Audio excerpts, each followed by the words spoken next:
Good evening, everyone. My name is Ritika Singh, and it gives me immense pleasure to be given this opportunity by WiP to moderate this session. It has been our endeavor to drive conversations that are relevant and close to our hearts. WiP is a non-judgmental and safe place, and we personally believe that every voice counts and must be heard. You are all aware that WiP turns 1 this month, and the journey has been simply fantastic. As part of our birthday celebrations and the upcoming International Women's Day on 8th of March, we are here today to talk about feminism. I am delighted to introduce our panel for today, an extraordinary league of super accomplished women here. Our first panelist is Pamposh Dhar, a Reiki master, meditation guide and teacher, a counselor and coach, and someone with the calmest and most soothing voice ever. Welcome, Pamposh. We also have with us Leenika Khattar.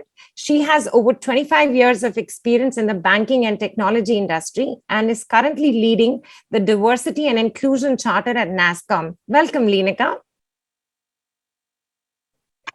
Thank you, Ritika. Thank you. Our next panelist is Anju Sud, Senior Vice President at HDFC Bank with over 25 years of work experience in banking. Such a delight talking to her. Can't imagine that we were chatting for the first time. Welcome, Anju. Thank you, Ritika. And we also have Charlotte D'Souza. She's the co-founder of Blah Blah. Actually, that is the name of her startup. Super unique and very interesting. Yeah. A startup that explores life skills for preteens and teens. Love the name of your startup, Charlotte. Welcome. Thank you so much.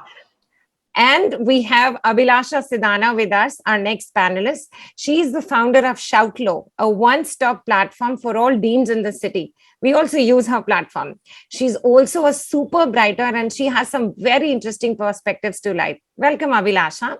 Thank you, Ritika. It's an honor to, share the virtual screen with so many talented women out there. Thank you. So shall we begin? Yes. Okay, great. The dictionary meaning of feminism is the advocacy of women's rights on the ground of equality of the sexes. We all know that, I guess. But in the real world, how equal are we, really? Let me start by asking my first question, which is going to go to all our panelists. What does feminism mean to you? Pamposh, may I please request you to go first? Very simply, to me, it means gender equality. I believe in the equality of all human beings, at least that we are created equal and then we mess it up sometimes ourselves, but we ought to be equal. And I think even more than advocacy, to me, it's that aspiration that we should all be equal. We should all be treated with human dignity. We should have equality of opportunity, equality of choice. And I'd like to just quote one of the American feminists, Marie Scheer, who said, a little tongue-in-cheek, feminism is the radical notion that women are people. Awesome. What a brilliant one-liner. Awesome. Actually, tongue-in-cheek. Thank you so much for that, Pamposh. Leenika, may I request you to please answer? I think a lot of this Pamposh has said, right? So for all of us, feminism does means equality. It basically means breaking the bias, gender equality into everything, right? Equality of opportunity, equality of gender pay parity. So it's a lot of things what feminism donates. Right. Very well said. Thank you, Leenika. Charlotte, will you please go next? Yes. So feminism for me is standing up for the rights of women as I have noticed inequality and exploitation around me. But at the same time, while it strives for the equality of sexes, I believe it's not about the superiority of women. It's not about tearing men down. It's just about lifting women up. And just as I believe that one should stand up and voice their opinion when they see any sort of discrimination, be it racism, bullying, disparity of income, similarly, I think that feminism requires me to take a step and express my views and also stand in solidarity with others who are taking measures to reduce this imbalance. Superb, Charlotte, and something that I also personally believe in. It's not about tearing the men down. It is about making sure that we have a voice, and equally so. So thank you so much for sharing that. Over to you, Anju, please. Yeah, for me, feminism is about equality, about equal opportunities for both men and women. And one thing which I very strongly feel about is that when women are given an opportunity, saying that you are being given this opportunity because you are a woman, that is something which I really hate, and I don't want it to be there. So for me, equal opportunity without making the person feel that we are giving you this opportunity because we want to uplift you. I think it is basis the equal opportunity should be on the basis of your caliber, your capabilities. So I strongly feel that obviously I don't want that, I don't believe that men should be pulled down, or this is a forum where we, look down upon men and raise the bar for women. But I really feel that, having faith in women and having faith in their capabilities, that they will be able to do the same job equally well as men. I think that is more important. That is feminism for me.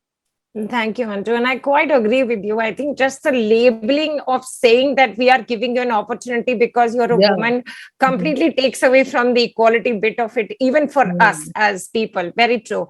Abhilasha, would you please? Sorry, may I just add one? Please, Pamposh, please. I completely agree with you. And I think for myself, I would hate to get a job or anything else on that basis. But I think there is a need to level the playing field and to redress the imbalance, especially in senior positions, the gender imbalance. So, when you see on an ad that applications from women will be considered first or something, I don't necessarily think there's anything wrong with that. There is nothing. See, what I said, there's nothing wrong in it. But telling somebody that this opportunity is being given to you just because you are a woman, no, that's not which I feel is good. Yeah, I agree. True that. Abhilasha? Since everyone, has described it so well that feminism is all about equality, I also agree that feminism has nothing to do with gender. It's not anti-men, and it's not only for women or girls. Feminism is also for men, right? It's a belief that women and men have the equal rights, equal opportunities.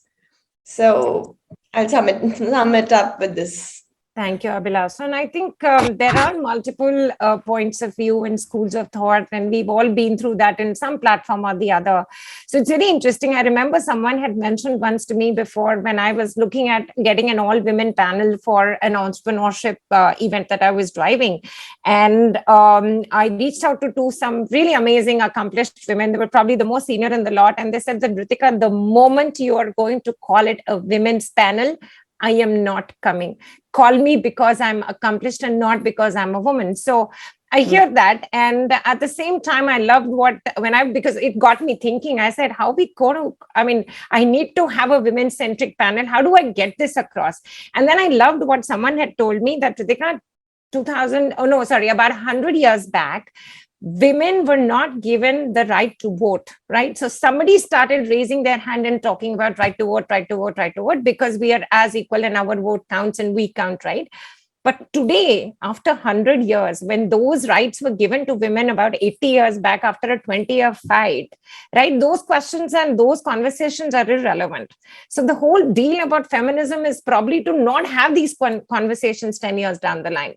This is, something that I like to sum it up, is that today, maybe and maybe not everywhere, but some pockets, some places, some particular forums, I think it is super, super important to still have these conversations and still talk about it, because till these conversations keep on happening, that's how I guess awareness will happen.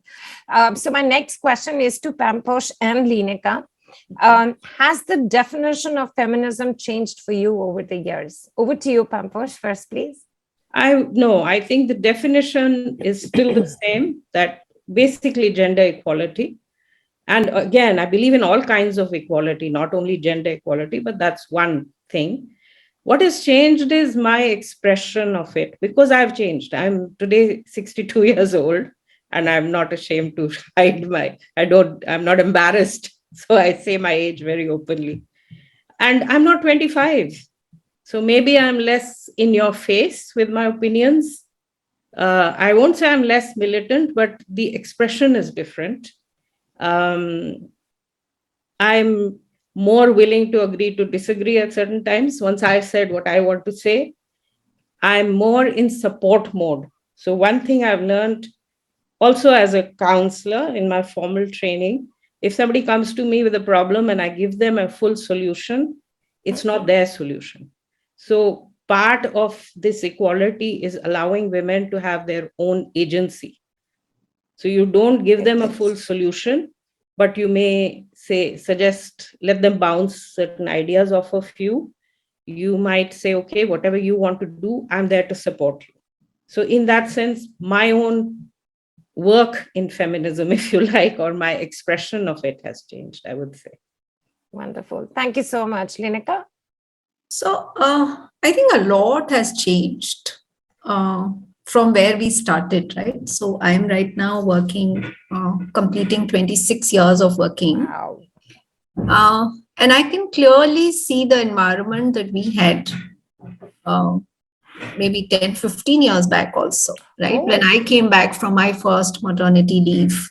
Right. And there was that clear bias to say, women more concentrated at home. I remember getting a lot of challenges, and all the responses today have no bearing on any organization. This is just my personal view. Right. And I still remember those instances when I was tagged, right? So she's come back from maternity leave. So if she's calling home, she's distracted. I was forced to send for trainings to say, because the response that was expected of me was a no. Then I would say, oh, my child is very small, I can't go. Okay. But I was very determined, all this while I never wanted to take that to say, because I'm expecting, or because I'm pregnant, or because I've come back from my maternity. But there were clear biases. I cannot forget the time when I came back from my second maternity leave. And, I was in my maternity, and there was this expat individual who kind of used to come back to my department and say, where is Leenika? Where is Leenika? And people would say, boss, she's on her maternity leave. And he would say, oh, I also deliver. I mean, I also became a father. I also went on a paternity leave. But where is Leenika? So, I've always been, I kind of take this very positively that I was looked up, right? He was getting he wanted me back. So I think a lot has changed. So today in the tech industry, we are a lot talking about women coming back to work, hybrid working environment, flexible working environment for women. How can we make it better for women to perform? So whatever we say, as women, we have to manage a work-life balance, right? So these are not flexibilities. These are, this is an environment which a woman needs to flourish. Absolutely. So today the industry is clearly seeing women at an advantageous position. And it's working well for all of us. So it's not about being given. So I'm not saying we are given advantages. I'm just saying our environment is more flexible. It's much better for women to thrive and lead to better results. It's more empowering, is what you're saying. It's more empowering, yeah. It's more encouraging. It's more flexible. It's a lot of that. So it's not favoritism, but it is clearly enabling. Right. That's wonderful. Very wonderfully put. Would anybody like to add anything here, please? No, I completely agree with Leenika, because this is what I see at my workplace also. The times that we had gone through, and now how the things are, they are more enabling women to, pursue their careers, like flexible hours, increased maternity leaves. All these things are helping women. And now we see more women at the leadership positions. Like 10 years, 15 years back, there were hardly any women there. I think a lot of it lies in you also, how you empower yourself, how you take initiatives and put across your point. Sometimes you have to say no. But, the way we have been conditioned that, it's only the women who will sacrifice when it comes to home, when it comes to children. But now things have changed, even when you have to put it across, because who does not mind somebody else, taking all the pressures? But somewhere you have to be vocal about it, and you have to ask maybe even if it is your spouse taking 50% responsibility of attending to parent-teacher meeting, a very small thing. I'm giving a very small example. Very, very relevant. So I think the women, it also depends on the women themselves, how they advocate their own interests also. I think that is very important. And I feel the definition definitely has changed for me. I feel much more empowered now what I used to be 10, 15 years back. And this is the advice which I give to my junior colleagues also, invest in your support system. That really helps you. Super point. Super point. Charlotte, would you like to add something, please? Yeah. I would like to. While I do agree with Leenika and Anju and totally nailed the point, Pamposh, what you said drove it so close home to me. I felt that my expression of feminism has changed over the years. Like when I was about 13 or 14, I don't even know the reason why, but I was a very staunch so-called feminist who was ready with the flag for even when there wasn't a reason to fight. I was in that space where I felt that boys just thought they were superior and we've got to put them down, much to the failed attempts of my mom trying to explain that and intervene that no, they're not that bad.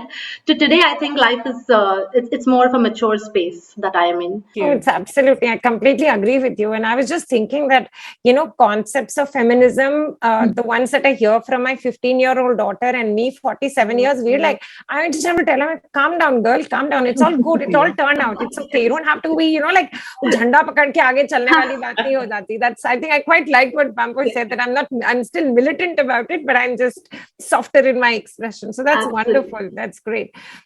No, I just want to add a perspective from Singapore, where I live. And maybe it applies in other countries too. I'm really hoping that COVID will make a difference to this flexibility that you spoke about earlier, Leenika, because it's shown us that we don't have to be stuck in an office that many hours a day.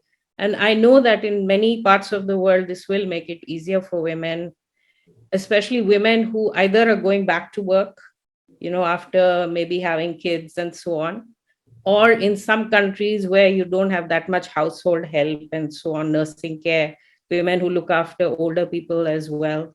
So a lot of flexibility is really very important if you are balancing different things, not only work, but other things as well, which many women do, as we know. So I'm hoping this will. So beyond flexibility, Pamposh, I think it's also an attitude or a view to look at certain things, right? So while it wasn't that I was asking for this flexibility 25 years back, I wasn't. I was wanting to stretch. I was wanting to do my bit, right? Because I had to do it. There were various reasons for me to do it. Good. But the whole environment was not allowing it to do it. Yeah. Right? I wanted to do it. I mean, both times when I was expecting, I was in office complete 9 months. So it wasn't that I was not wanting to do, but the other person was imagining in his own mind that I don't want to do, I can't do, and then create situations. But I kind of pat on my back always to say I really fought it. And I fought it from the front. Totally. So it was, and my only piece of advice to everybody is that don't stop the fight. I think if the situation persists, please ask for it. Right? Just be in the front. I just want to add a little bit. We are all speaking from our own personal experience, and I think that's the best way to talk about anything. Yeah. We can't forget, I think, that there are women who are less privileged and less empowered than us. Yes. When we are talking in a broader framework, we have to also think of easier environments for every woman. Yes. Yeah. True. And I quite like that part when we were defining feminism and, when we had conversations earlier one-on-one as well, when you were talking about it means also standing up for other women. If you are an empowered woman, good for you and superb and kudos and literally, Leenika, pat on the back for that. But I think this part I love the most, that it's not just about feeling empowered yourself, but making sure that you create an entire ecosystem of empowered women, because that's how we all grow together. So fantastic. I think this is great stuff. My next question is for Charlotte and Anju, and I'm going to start it with a small story, which is very close to my heart, and it changed personally for me the way I perceived feminism and what equality is all about. So husband and wife both in very situation was this, husband and wife both in very high demanding, high pressure jobs. Husband's parents fell sick, mother was not well.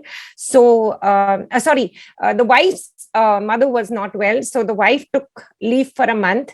She gave the children and the responsibility of the house to the husband. He managed the entire house for a month. Kudos to him. And for a month, she was with her mom, and she was cooking, cleaning, taking care of her in the hospital, making sure father's okay, and all of that whole jing-pang happened for a month. So after she came back home, the husband says that, look, I'm something very, very, proud of you. And it feels very nice that, you took such good care of your parents, and you're sympathetic, you're hardworking, and you love your parents and all the good things. And I'm reasonably sure that if God forbid something happens to my parents, either of them, you would probably do the same. And her reaction was like, stop right there. And she said, no, darling, that's not what's going to happen. I will be taking off from work and taking care of my house and the kids, while you will go and spend time with your mother or father. You will do the cooking, you will do the cleaning. That part I'm not going to do. I'll be here doing exactly what you did. These are your parents, and you owe them this as their son. And it just went like boom into my head. I'm like, wow, it's something that I never even thought of, that ye bhi ek option hai. So question to you, Charlotte and Anju, is that should women demand everything 50-50? I think we have a head and a heart for a reason.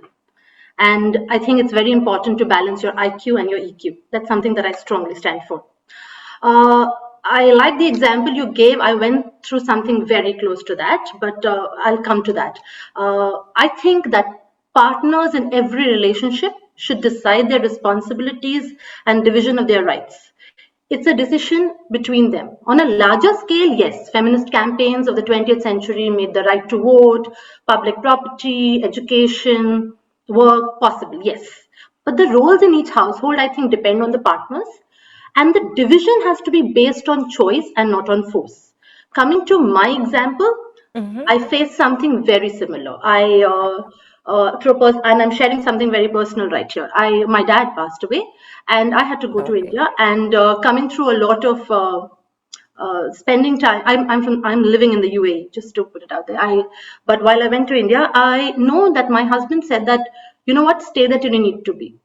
We had a lot of things to sort out, which, one, you're in the grieving position. Secondly, a lot of government work and stuff, paperwork took time. So I was in India for a good 3 months. I have 2 children, aged 11 and 6. And Ashwin, my husband, amazingly took on that role during that time. At the same time, there was another situation a couple of months before, and it was related to his parents. His parents live with us. I don't know whether I should say fortunate or blessed, but I do call it a blessing. I've got a mother-in-law who treats me like her daughter, and I keep saying this a lot of times. So at that time, when they had this particular scenario where it was a time where I and Ashwin had planned something, but since that was important, Ashwin had to go to India for about a good 15-20 odd days. Okay, something like that. But what I'm trying to say is the role is decided between the two of you. There is no head there which says 50-50. That's why you have a heart. That's why you decide where you give 50, where you take away. So this time when I was in India, coincidentally, his parents also came down. And there was something my mom-in-law needed help with, her bank book. And fortunately, because we stay very close by, I was actually going there practically every day. And she kept saying, I'm so glad you're here. We could get this work done. Lovely. I hope I'm driving home the point where I'm saying that it's the decision between partners who are equal decision makers. You decide whether it goes 50, 60, 100, 40, whatever it is. But it's a decision, and it's by choice. And that's how I live my life. Sounds great. And thank you so much, Charlotte, for sharing a personal story. Really appreciate that. Anju, over to you, please. See, I feel that there is nothing wrong in sharing a responsibility also. When we talk of equal opportunities, why not equal responsibilities? But I would agree with Charlotte that it depends on two people, what they want to do, what they are better at. Like in my, like I would also do, I would not hesitate in sharing my own story. My in-laws, both of them had COVID and they both are like 75 plus. And there were certain things which I was good at. So I took care of them.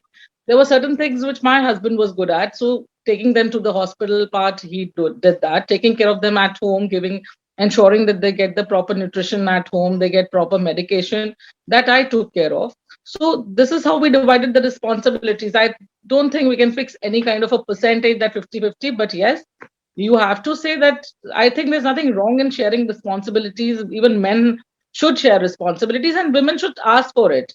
See, nobody would mind if you do 100% of the work, whether it is taking care of somebody's parents, taking them to the hospital. But you can always say that, I would need your help, whether it is my parents or whether it is his parents. So I think the responsibility depends on what a person can handle better.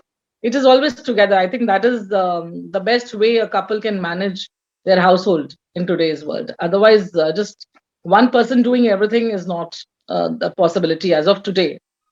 Yeah, and I think that was the whole point of this discussion, that because women were taking the bigger slice of the pie in terms of responsibilities. In fact, they weren't taking it; they were just expected to take it. I mean, no questions asked, or Yes. There was no other scope for any other percentage change or anything anywhere. And I think that is where we all face some kind of a burnout. This is my personal view, that and the first thing that goes for a toss for a woman is our health. We want to take care of everything, and that sometimes you have to shake that status quo, the way things are, the way we are conditioned, the way our society is conditioned. Yeah. So somewhere there's no harm in giving a jerk sometimes, True. Yeah. Absolutely. Pamposh, Leenika, Abhilasha? I just wanted to add to what you said, Ritika. Mm-hmm. Because I'm a counselor and coach, I do see that a lot of women find it very, very difficult to look after themselves, to make time for themselves. They feel guilty. It's like, God, no, I can't. Very true. Very true. I think that's something that as women, not necessarily us individuals here, but something that women need to work on, and we need to help where we can as well. And I see that with expat families, these are not poor families, but right. Even with money, and also definitely with time, and just taking care of yourself, taking an hour to yourself. It's. Abhilasha, you wanted to say something? To what you said, Ritika, that, and even Pamposh said that we, often ignore ourselves in the journey, especially when we become mothers. We're more taking care more of the kid, and probably we've been always been tuned, like, since we have a womb and we have the mammary gland, so we have to take care of the kids, right? So it happened with me recently. My little one, he's just turning 3, so he's going to school from last 1 year. I often, like my husband and I together, we pick him or drop him to the school. And but in the morning, I used to dress him up. My mom used to help. But since January was a little tough month for me. I was hospitalized twice in emergency. So I was told by doctors it is very important for you to first take care of yourself, and we start some fitness journey. Then I spoke to my husband that if I take out 2 hours from my day in the morning, would you be able to help me with getting like my little one dressed and everything? And he said, why not? And from last 2 months, I've been going to my fitness training every morning for 2 hours. And by the time I come back home, my little one is all ready, just having his breakfast from my mom. So at times we have to ask for help when we realize that it's very important for us to take care of our own health. We need to ask for help. Guys or your husbands or your family would understand that you need help, but they wouldn't help you till the time you say it on your own. Charlotte, please. Yes. Yes, I just want to add to. I just heard the key words: guilty, selfish, and I think over the over a period of many years, when I say we, I talk also about a lot of other people whom I have grown up with, and it's always that don't just think about yourself, because that's being selfish. And when I started blah blah blah, that's the first thing I tell the preteens, the champs who come to my class, that self-love is not being selfish. You've got to place yourself first. I matter. One has to believe that I matter. The only time you fill your emotional tank and learn to not think about yourself first, only then will you be able to give to others, because every other person does matter, and that's important. I stress that as well, but I say that it has to begin with I matter, and I speak about this to the preteens as well as to their parents. And then the bell rings. Oh, all these years we've been working with the fact, and why not just flip it? I very well agree with Charlotte that self-love is very important, and trust me, for like, even I'm not ashamed of calling out my age. I'm 35, and I probably learned this a year ago itself, what self-love is. But again, we as a woman, I think, doesn't differentiate between self-love and self-care. We at times start loving ourselves, but we don't take care of ourselves. Yes. This is what I realized in the month of January, that if I wouldn't be taking care of my body, my health, then I wouldn't be able to take care of my family or my kid. Exactly. It's very important to love yourself and also to take care of your own health, your body, your mind, mental health, everything. Yes. So, Leenika, would you like to add something? So Ritika, I don't know how to say this, but I've been very selfish actually. I've looked at all my personal interests. Have I loved myself? Yes, I have. Have I been able to take care of myself? Maybe no. And that is not, I don't think I need to blame anybody. I think the only thing which has changed for me is maybe post-COVID, since you've stayed at home for such a long time, right? Things are changing, Earlier, I used to come back home 10 o'clock, 11 o'clock. Nobody will ask me, where was you, why, all of that, anything. Now, people are a little distinct because of COVID. People have got a little attached. Do you really want to go? Do you really want to do this? Why do you want to go to Kirtans twice? You went in the morning. Why do you want to do it now? So this whole COVID thing has changed a lot of things for me. But otherwise, I think I've pretty much lived it all. That's wonderful. And it's so heartening to hear that, Leenika, because so many years of, work X behind you. And so I think that it just kind of closes the loop for us, that we're saying that, when we're talking about feminism, it doesn't mean anti-men or anti-anybody for that matter. It's just like all of us need to grow together and everybody be given an equal opportunity. So this is wonderful stuff. So my next question is for Abhilasha and Pamposh. In a house wherein both the spouses are working, the woman expects the man to pitch in for taking care of the children and other tasks like cooking, cleaning, and hundreds of other things. Shouldn't the women also pitch in with income tax returns, getting car service, changing tires, etc.? So, Abhilasha, I'd like you to go first, please. Again, when we talk about sharing responsibilities, we should definitely be splitting the finances, also taking care of the household. So like Charlotte said, you cannot do 50-50 with everything, right? You might be earning more than your husband might be earning more than you, but you can definitely divide the responsibilities. One of you can take the EMIs of the home, one of you can take the EMIs of the car, one of you can pay for the taxes, one of you can actually be doing paying for the services and the bills and everything, right? So you should definitely contribute. If you're again, depending upon you and your partner, you need to talk it out, that how do you want to go ahead with. Again, not do 50-50 about it, but depending upon whatever you agree to, a 60-40, 70-30, even to a 50-50, if you agree, that's very good. Go ahead with that. If you guys are comfortable with that situation. But yes, women should contribute towards that also. Wonderful. Thanks, Abhilasha. Pamposh?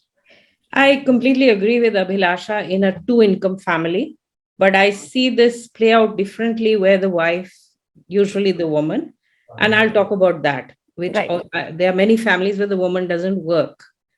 And I have seen couples where the woman is not financially aware. And I think every human being, every adult should be financially aware. They should be aware of their or their family's financial situation. They should be aware of their own financial rights. So I have a follow-up question, both from Abhilasha and Pamposh, and maybe others can pitch in here as well. How difficult is it to approach this subject of financial awareness? If I was to ask, that, okay, how much property do we have? How much, how much do you earn? So I really don't know if as a young, married woman 20 years back, I don't think I could have even thought or जहन में कभी नहीं आता कि मुझे ये पता होना चाहिए, या I could even ask, or even if I'm entitled to this kind of information. So it's anybody can answer that. So No, I want to ask you a question. Yes, please. You have a daughter, right? I do. What would you tell your daughter? Would you say, "Beta, jaake पूछना मत," or would you say you should know? So this is what I'm trying to understand, that how do I ask without making it look as if I am thinking about this? Because when you walk into relationships... Excuse me, sorry, I'm interrupting you, but why please. should you not think about it? And why should you be afraid to raise eyebrows? Yeah, so that's part I don't know. So maybe Abhilasha, yes, please. Herein I would put, I'll give you an example of my life also.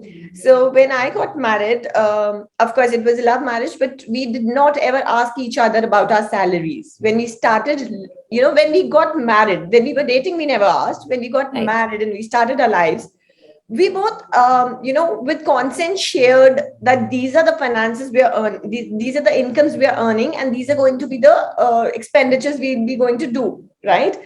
For the home, for the, groceries, everything, for the outings. And we used to plan it accordingly. After, say, 2 years of marriage, my husband sold his startup and he had to move to Bangalore. He sold it to Paytm, so he had to move to Bangalore. And since that was a decision we both had to make together, he asked me I was the first person he asked me that, would you be okay if you leave your job? We'll be going to, get more income. We talked about it very openly that, my salary would be like this much and, we'll be able to save more and everything. But again, you'll not be having a job for some quite of time till the time you reach there, start exploring opportunities, because we'll be putting up, we're not sure you'll get the opportunities and everything. So it's not only the women who has to always ask, right? Even men has to take that initiative of talking it out with the wife. Again, when we moved, I left my job and I started my own startup. It was my decision, as well as it was an encouragement from my husband that, you always wanted to start it and this is the opportunity. You don't have to go into the job. It's okay. You don't have to worry about the household expenses right now because you've sacrificed your job for me and I'll be taking care of it. Don't worry. Take your time. Give it a shot. Lovely. Done. That was done. A nice chapter was done. Then again, after, say, 2 years, he again wanted to start his own startup. Another, after taking the exit. So that was the time he was earning like pretty high, but he again, leaving a job and coming back to a startup. We all know, your household expenses, you've already started living in a life, a comfortable life, and again thinking about it. And, after a year or two, you'll be planning a kid also, the expenses are going to be higher. So he again came back to me that, are you comfortable? Are you okay? That should we do it? Because you should not be feeling out that, you're going to miss out something on the life. I was like, no, that's completely okay. Because we were talking and taking care of the finances together. I said, till the time you were, starting again, my startup, whatever I started, would be earning and, providing to the family. So you have another 1 year, 2 year to give it a shot. So you need to, from both the genders, you need to sit down and talk without, of course, I never asked him or he's never asked me how much property or how much money does my family have or his, but we do talk about each other finances. We do talk about where we spend it. And it's not that I go and question him that, did you spend this much or how much have you spent on this? But he himself would come and tell, okay, I spent this much today for this thing. So it is, I guess, a routine you make it from the start of your marriage. that you talk about finances and, you keep it transparency. See, it's all about transparency. Yes. Perfectly. Very well said. You're running a family, right? You cannot hide that, okay, I earn this much. I'm going to tell you not that, I'm going to spend this much and I'm going to tell you only half of it. You have to keep it transparent. It's a family. Wonderful. Yeah. Very well put, Abhilasha. Yes, Charlotte, you wanted to say something. My life's quite similar to Abhilasha and the way we started. Interesting. But I think, Ritika, a human quality, I wouldn't call it a flaw, a human quality is overthinking. We overthink as to how the other person will react. We overthink that. And they say that women are credited with this to a greater extent than men. That's why they say men are black and white while women are gray. Right. So sometimes it's so simple as asking the question, just saying it and seeing how the person reacts. And if anybody doesn't have the reaction that you expect, you could always say that I wanted to know, because there is something within me that wants to. The moment you put yourself on a more stable or a more real space, I think the other person always sees the point. Actually, I wanted to say something very similar. If I were starting a relationship today, which I'm not, but if I were, I would really like to know if the man wants to hide something from me. That's my right to know as well. If I ask him and he says, no, I'm not going to tell you, that tells me something about the relationship. So that's very true. That's a huge red flag in the first place. Very true. Exactly. Very true. Very true. Completely agree, Pamposh. And thank you so much for those answers, everybody. I think on the financial bit, we kept saying men, women, men, women. I personally think on financial inclusion, we all should be doing open conversations with our parents, with our in-laws, with our husband, with our children. And why I say this is because we whole life think, should we tell this? Should we ask our parents? Should we ask our parents? It is not that you're greedy. It is just about being sure of no problems later on, right? So you shouldn't be guilty of having financial inclusion with everybody. People say you should not tell about your finances to your children. I disagree. Yeah, that I hear. Your children should know about your financials, but they should also know the hard work that you put in to build that up, right? So that they are able to use it properly. Like what Pamposh had also added earlier, I think financial awareness is extremely, extremely important. And that is why women have to be financially independent. It is very important for every woman to be financially independent. Working in a bank, I come across many, many such cases where the husband dies and, the women have no clue about the finances. They do not know. They don't know about the insurance the husband has. They are completely clueless, and sometimes very well educated women and women from very good families also are not aware.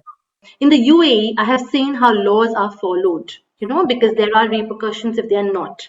And I kept wondering, why isn't there a law where men and women in different professions should have equal pay? Simple.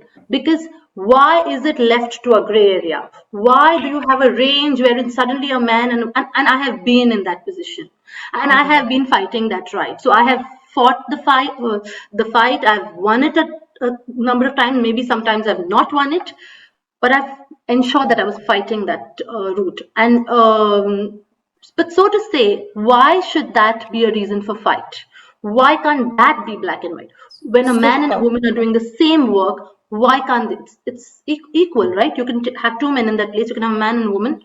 Same thing. If a woman can, and there is nothing where that a woman cannot do, is what I believe in. I've grown up with that thought. So if a woman goes away for maternity leave, a man could have an accident and be away for the same amount of time. So no questioning there for any reason. And I'm talking absolute logically, without getting into emotions. I just think that men and women should have, and that's brilliant. These are some amazing perspectives that have come through. So I don't want this session to end. I could go on for hours. There's so much all of us have to talk and share. I'm very happy that these conversations are happening. So I'm just going to go to my last question now. And this is addressed to Charlotte and Abhilasha. How important is it for us to raise feminist boys? And how can we do that? I'd request Charlotte to go first, please. It's very important. It's rightly said that charity begins at home. And every change that we want to see in the world has to begin with us. I have a boy who's age 6. And to start with, I would say our boys and girls should see us. And here I refer to my husband and myself, being role models of equality in our words and our actions. We have to encourage them to embrace their emotions and cry if needed. Why not? I consciously try to avoid gender biased roles. There's nothing, and my daughter actually pointed it out. It's nothing like women should cook and men should work. I mean, yes. So we try to avoid that, as well as gender based rules formulated by society, like pink is for girls and blue is for boys. As I said earlier, also that feminism has nothing to do with gender, right? If you're raising your girls with the belief that they deserve the equal rights, so you should be raising your boys as well. Okay, so if at your home you're making some sexist comments, or if you're at home you're doing some gender specific roles, then of course they'll be copying you, they'll be learning from you. You need to tell them that if you're doing a certain role at the home, this is because of your interest or because of your skills. It's nothing to do with the gender, right? I bought my little one a kitchen set because I am fond of it. Okay, so give them choices. If he plays with it, very good, but at least give them choices, right? And again, one thing I've also want to add here is that we often, when boys cry, we often tell them that don't cry. Crying is, it makes you weak. No, crying doesn't make you weak, doesn't look, and girls aren't weak. Those girls who cry aren't weak, okay? If you want the kid should not cry and not make a scene out there, just explain them that crying is not the only reason. It's not going to solve the problem. Tell them, how could they solve the problem? Instead of saying, man up and, don't be weak. And they should not feel that the only emotion that they can come up without showing weakness is anger. You should not, get those kind of emotions in them. Perfect. Thank you so much, Abhilasha. I could just see, Charlotte just nodding her head very vociferously, saying that, yeah, that's exactly what they should be doing. So, Anju, Leenika, Pamposh, would you like to add something? I strongly believe, what the boys see at home, that is what they imbibe. If they see their fathers shouting at their mothers, so they will also do the same, or they will feel it is normal to do that. So I think it is very important how the family, raises the child, what kind of behavior you put across as fathers and mother, how the mother, if they see their mother as a working woman or standing for her rights, she can be a homemaker also. But if they see that she is very, she demands respect for herself and she stands for her own rights, I think they will learn to respect their own rights also in coming future. And I always feel that the boys should not be raised, as a fact that they feel more privileged, that they are boys, so they are more privileged. So that should not be there when we raise the boys. And we should teach them how to respect girls and how to respect women. I also would want to add with ma'am that I specifically make this a habit at my home, not just because I have a boy. I make him do all the chores at home. Like I ask his help when changing bed sheets or even when chopping or just, peeling off the peas. I just give him a couple of it. Of course, it will help his motor skills. I know that. But just that in future, if he marries and his wife expects him to contribute in the family, he should be able to. So we need to, explain those kids from this stage only that it is okay to do household chores as well. It's not something, gender specific that only females can, change the bed sheets and only males can, just put a nail in the wall. No, you can do any kind of True. Right, true. If I were to sum it up for myself, I think it's about modeling. Actually, I quite agree, Charlotte. You have to act it, not just talk about it. Modeling respect for others and respect for yourself. So self-respect and respect for others. And if girls and boys both learn that, then I think we'll have a more equal and more harmonious society. Right. So, thank you, Pamposh. Leenika, would you like to add something? In a very different perspective. So Please go ahead. there is a bias on the other side in my house. So I have a boy This is fun part. This is the fun part. Please go ahead. And he's now in his final year of graduation, and this little one of mine is just about 11 years. And my husband pampers this little one like no one's business. Huh? Right. And I still remember one of these incidents. He'd come back from Bangalore for about a week, and we were shopping. And my husband and we had gone shopping and gone to CP largely for him, right? He's going and all. And my husband continues to ask my daughter, Ria, what will you eat? Ria, what will you have? And this guy looks at my husband with the star. And I held him and I said, it's fine, Shubh. He says, no, Mama, I'm okay. Not that I really want him to ask me. If I want something, I'll buy. But the bias is on the other side in my house. So. And I'd like to just close this by saying that I think from whatever I have gathered today, feminism is about the power of choices. When every woman feels that she is doing whatever it is that she is doing, A, B, C, D, or whatever it may be, it's a choice she has. Yeah. I think and I think that is real, women empowerment. When you're given a choice to do A or B or C, vis-a-vis something which is just thrown at you that tum ladki ho to tumhe ye karna hai, or you're a woman, you've got to do this. And the same thing goes for men, right? That you are, the man, you have to run the house. So I think for men also, it goes in the same way, that it is all about choices. It is about the power of choices, of having that. So thank you so much, all you wonderful women, each one of you, from the bottom of our hearts. And on behalf of WiP and on behalf of Mandeep ma'am, thank you so much for joining us today and taking out the time. It's been a pleasure having you on. Thank you. Thank you, Ritika. We also enjoyed every moment of the discussion.